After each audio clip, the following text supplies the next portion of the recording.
இன்றைக்கி வந்து எல்லாருமே பப் ஸ்லீவ் தைக்கிறீங்களே, அதில் ஒரு சின்ன டிப்ஸு. இந்த பப் ஸ்லீவில் வந்து நம்ம பஃப் வைக்கிறக்கூடிய லைனிங்கும் சரி, மெயின் ஃபேப்ரிக்கும் சரி, ஒரே அளவில் எடுத்து அதில் நீங்கள் ஃப்ளீட் வச்சுட்டு வந்தீங்க அப்படின்னா நமக்கு வந்து ப்ளவுஸ் போடும்போது தண்ணியில் போட்டோன்னே வந்து பஃப்பும் அந்த லைனிங் துணியும் ரெண்டும் தனித்தனியாக தூக்காமல் நல்லா நச்சுன்னு இருக்கும்.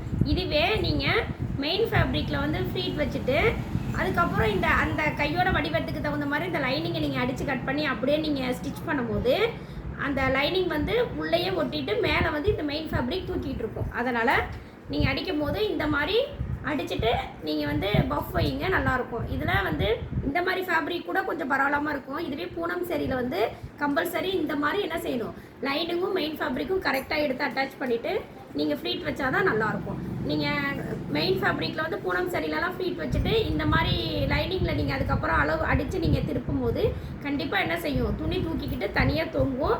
அந்த லைனிங் வந்து கையோட ஒட்டி இருக்கும். ஓகேங்களா? அந்த மாதிரி செய்யாமல் இந்த மாதிரியே நீங்கள் ரெண்டு பக்கமும் எவ்வளோ கிளாத் நமக்கு வேணுமோ அட்டாச் பண்ணி அதை நீங்கள் ஃப்ளீட் வச்சு நீங்கள் பஃப் ஸ்லீவ் தைக்கும் போது சூப்பராக இருக்கும். ட்ரை பண்ணி பாருங்கள்.